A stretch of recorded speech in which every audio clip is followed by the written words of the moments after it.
El papel crítico de las familias en nuestras luchas nacionales. ¿Existe el racismo sistémico? Sí. Hay sistemas establecidos que a lo largo de los años han favorecido las desigualdades y marginado a las comunidades negras. Y aun cuando declaramos que hay igualdad ante la ley, el racismo puede existir de muchas maneras, a veces de manera visible, a veces de manera sutil. Solo nuestros hermanos negros pueden decir lo que es experimentar esto. Y debemos hacer todo lo posible para corregir las injusticias cometidas contra diversos grupos y personas, sin importar quiénes sean, no solo contra los negros. Pero, y esto es crucial, creo que hay problemas serios dentro de las culturas que no pueden resolverse desde afuera. Incluso si todos los problemas de racismo sistémico que escuchamos fueran abordados adecuadamente, esto no eliminaría la raíz de los problemas fundamentales de nuestra cultura. Hay problemas sistémicos dentro de las culturas que solo pueden ser abordados desde dentro de estas culturas y desde dentro de nuestros hogares. Sin cambios significativos dentro de nuestros hogares, ningún curso universitario ni programa social nacional puede remediar los problemas raciales y económicos de nuestra nación. Constantemente nos dicen que la gente blanca debe cambiar y deberían hacerlo, pero cada comunidad, incluida la comunidad negra, debe ser responsable de sus propios problemas sistémicos internos. En última instancia, la solución de estos problemas dentro de la cultura depende de la responsabilidad de cada individuo dentro de cada una de las familias, sin importar la raza o la etnia. Independientemente de sus inclinaciones políticas, tómese el tiempo para leer el discurso del expresidente Barack Obama el Día del Padre en la Iglesia Apostólica de Dios en Chicago el 15 de junio del 2008. Estaba hablando predominantemente a la comunidad negra, pero lo que dijo se aplica a todos nosotros. Aquí solo he extraído un par de párrafos. Cito: si somos honestos con nosotros mismos, admitiremos que demasiados padres están ausentes, ausentes de demasiadas vidas y de demasiados hogares. Han abandonado sus responsabilidades actuando como niños en lugar de hombres, y los cimientos de nuestras familias son más débiles por causa de ello. Tú y yo sabemos lo cierto que es esto en la comunidad afroamericana. Sabemos que más de la mitad de todos los niños afroamericanos viven en hogares con un solo padre. El número se ha duplicado. Se ha duplicado desde que éramos niños.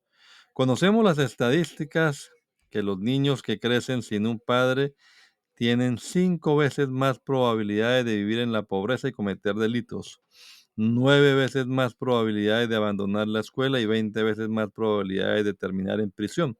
Tienen más probabilidades de tener problemas de comportamiento o escaparse de casa o convertirse en padres adolescentes ellos mismos. Y los cimientos de nuestra comunidad son más débiles por ello.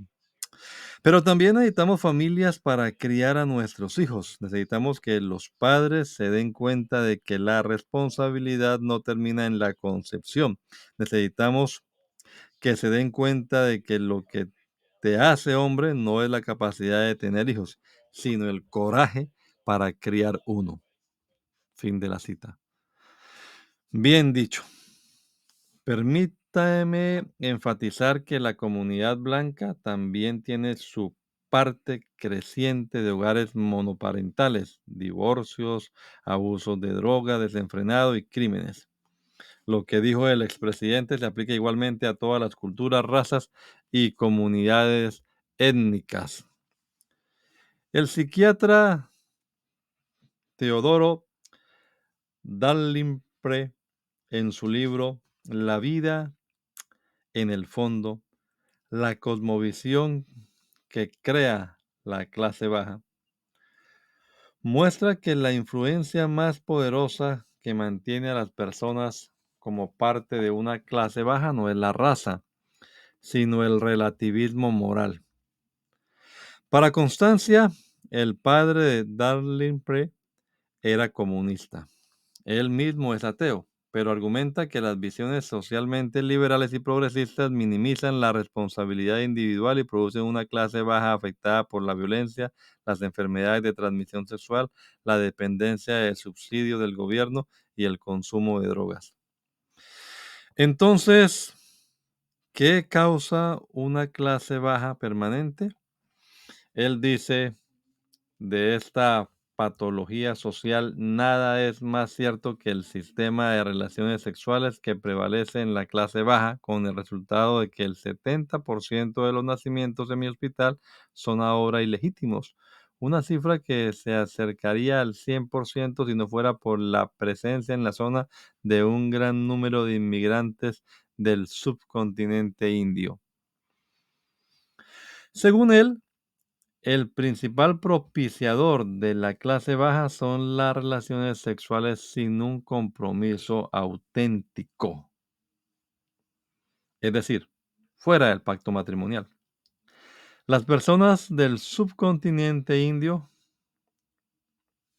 Asia Sur Central, se casan, permanecen juntas, obtienen una educación y trabajan arduamente, por lo que la mayoría no forma parte de la clase baja. Darling continúa, cito, la conexión entre este relajamiento moral y la miseria de mis pacientes es tan obvia que requiere considerable sofisticación intelectual y deshonestidad para poder negarla. El clima del relativismo moral, cultural e intelectual, un relativismo que comenzó con un simple juguete de moda para los intelectuales, ha sido transmitido con éxito a aquellos que son menos capaces de resistir sus efectos devastadores prácticos. Sospecho que la inmoralidad, la libertad sexual y los embarazos en adolescentes no casados, junto con las adiciones a los opioides y otros vicios como el alcoholismo y el juego, garantizarán siempre que haya lo que Darling Plain llamó una clase baja permanente, e incluirá a todas las razas, culturas y etnias que no enfrentarán los problemas morales internos que los mantienen cautivos en su situación. Si una persona está siendo esclavizada por un problema que solo puede ser resuelto asumiendo su propia responsabilidad, es decir, por sí mismo, es hora de que esa persona deje de culpar a otros por el problema y asuma su propia vida. Benditos sean aquellos que dan sus vidas y fortunas para recoger los pedazos de nuestra cultura rota y mostrarnos un camino mejor. En medio de este resquebrajamiento, la iglesia debe asumir su responsabilidad y ser verdaderamente iglesia. Admiro enormemente a esos pastores en nuestras comunidades más desfavorecidas de las ciudades que están en las trincheras trabajando con familias, compartiendo recursos y sosteniendo ministerios evangelísticos que para dar esperanza a personas atrapadas en ciclos de pobreza y desesperación total. A continuación daré un ejemplo de un ministerio que está abordando directamente esta necesidad al brindar a niños y familias la visión de que las cosas pueden ser diferentes. Esto es desafiante, pero debe hacerse. Benditos sean aquellos que dan sus vidas y fortunas para recoger los pedazos de nuestra cultura rota y mostrarnos un mejor camino. Me regocijo cuando veo que la iglesia es verdaderamente iglesia, donde la necesidad es más grande. La iglesia en una cultura tóxica. ¿Qué hace la iglesia en medio de una cacofonía de voces enojadas, cada una clamando por sus derechos y la justicia que creen merecer? El marxismo no es la respuesta, el evangelio sí lo es. No debemos simplemente reaccionar ante la cultura, sino ser proactivos, ir más allá y liderar el camino. Primero, No debemos permitir que las teorías de la justicia social nos mantengan divididos. Las enseñanzas de la nueva justicia social o la teoría crítica de la raza han dificultado tener conversaciones honestas sobre raza y género porque insisten en que nos estereotipemos uno al otro, basándonos en el grupo al que pertenecemos y que asignemos características específicas a alguien basándonos en su pertenencia a ese grupo social, género, raza, etnia, etcétera. Aunque estas características suelen ser generalizaciones exageradas que no reflejan la realidad de cada individuo. Denny Burke, profesor de estudios bíblicos y director del Centro para el Evangelio y la Cultura, está de acuerdo con esto y escribe, cito, la interseccionalidad es el sistema de legalismo más implacable, despiadado e inmisericordia que he visto nunca. Si cruzas la línea, no hay absolución ni redención. No hay expiación del pecado original de ser un privilegiado. Solo hay un agujero negro de vergüenzas y de desgracias. Fin de la cita. El discurso retórico de la teoría crítica de las razas puede ser tan intimidante que el miedo a ser malentendido puede tentarnos a retirarnos hacia la seguridad de guardar silencio. Esto sería un error. Afortunadamente, la mayoría de los líderes afroamericanos dan la bienvenida a la discusión honesta sin prejuzgar a las personas por el color de su piel, y esto debería ser cierto para todos nosotros. Y ahora, algunas noticias geniales.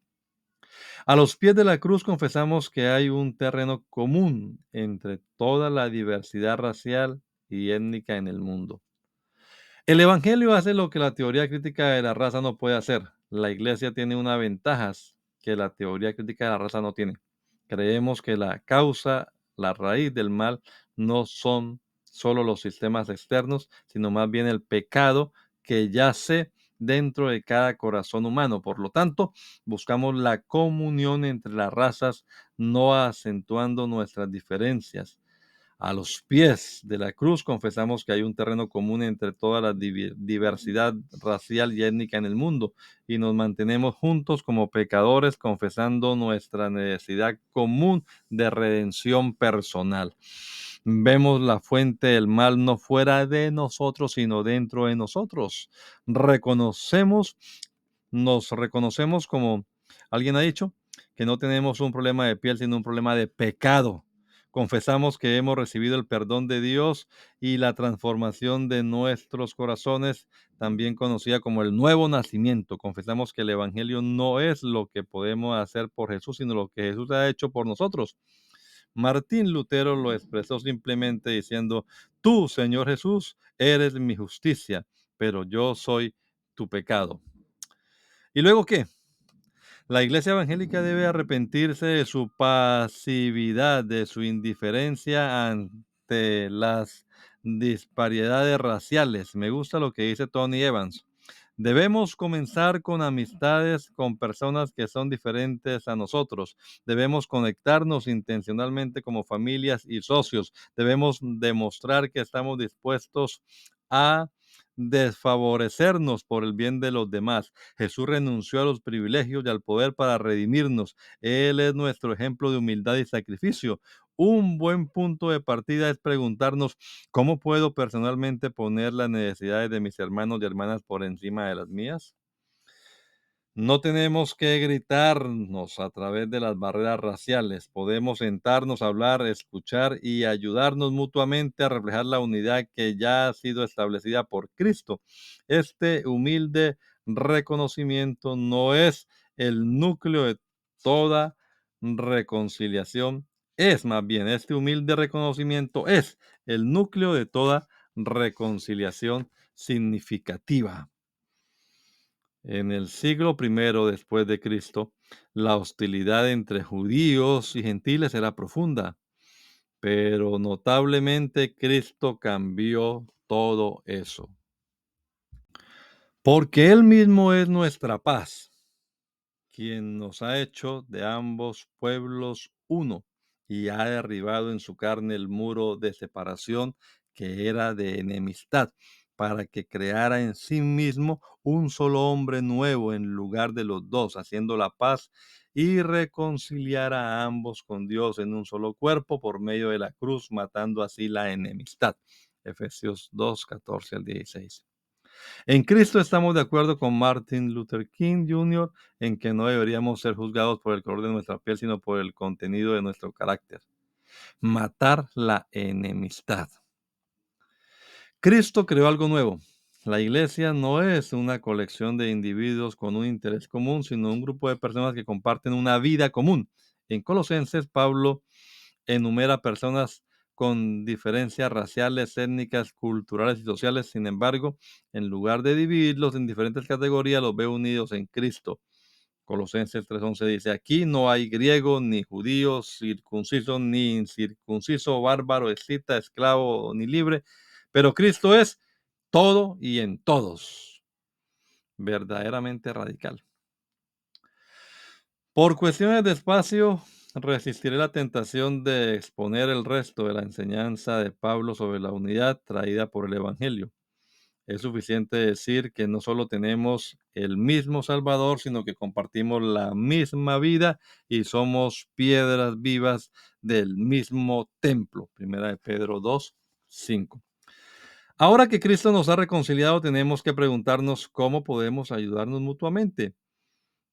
Comencemos por escucharnos. Los afroamericanos ven cosas que los blancos no percibimos. Cada uno de nosotros ve la vida a través de nuestro propio lente, nuestro propio trasfondo, nuestras propias experiencias familiares y ciertamente nuestras propias percepciones. Como hombre blanco no puedo ponerme adecuadamente en los zapatos de mis hermanos negros y entender cómo es ser negro en una sociedad dominada por blancos. Solo una conversación honesta, sin miedo a ser etiquetado, nos permitirá superar los estereotipos y malentendidos. Tenemos mucho que aprender el uno del otro y sobre el otro. Debemos aprovechar cualquier privilegio que tengamos en beneficio de aquellos que no nacieron con las mismas oportunidades económicas, raciales y culturales que otros. Nos preguntamos qué podemos hacer juntos para lograr más igualdad y oportunidad. De las muchas organizaciones a las que podría hacer referencia que están superando y ayudando a enfrentar y superar las profundas divisiones, hostilidades y conflictos basados en la raza que afectan a nuestras comunidades, me gustaría presentarte una que está haciendo una diferencia permanente y estratégica en 4 de los vecindarios más necesitados de Chicago. Es un ejemplo maravilloso de lo que puede suceder cuando las personas que son bendecidas con recursos los invierten para cambiar la vida de miles de niños y tener un impacto duradero en las próximas generaciones.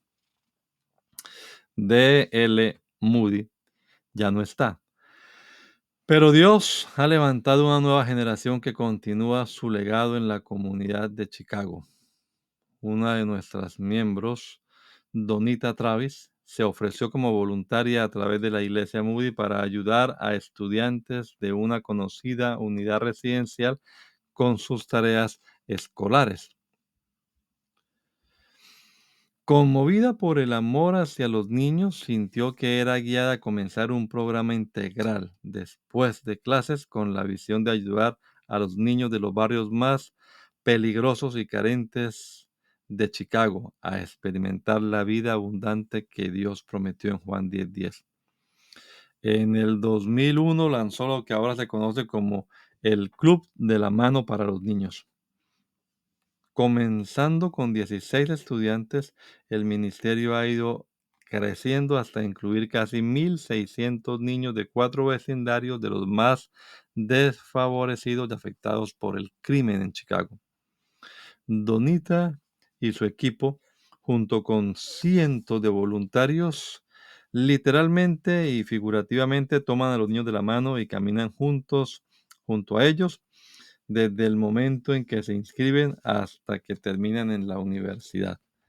El club adopta un enfoque para nutrir y educar a los niños que abarca todos los aspectos de su ser, en lugar de centrarse solo en el área del desarrollo infantil, cuidando a los niños en su mente, cuerpo y el alma. Cada niño tiene mentores y tutores. El ministerio es tan exitoso que el 83% de los estudiantes de primer año ha logrado graduarse de la escuela secundaria y el 87% de los estudiantes de los graduados de la secundaria se han inscrito en una universidad o escuela técnica en comparación con el 68% de los estudiantes de Chicago en general. Muchos han llegado a confiar en Cristo como su Salvador y Señor. Por favor, familiarícese con este increíble ministerio visitando su sitio web.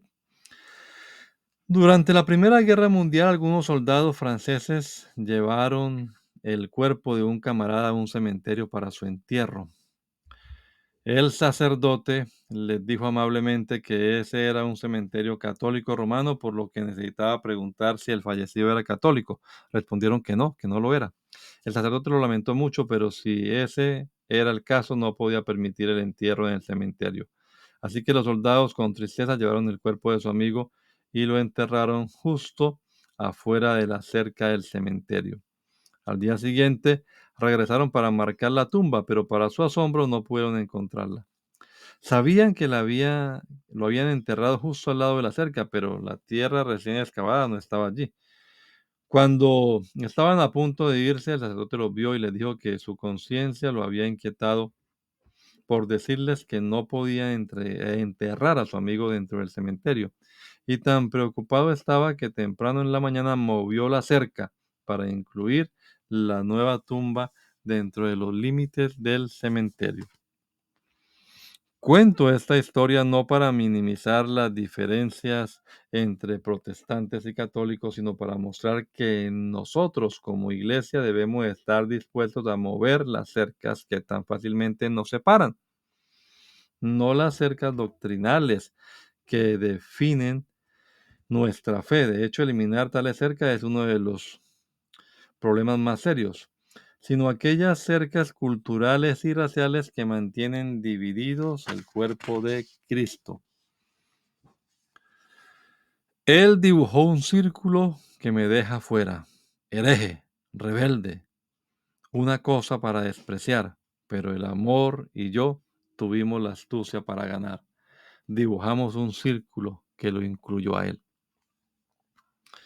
Poema de Edwin Markham.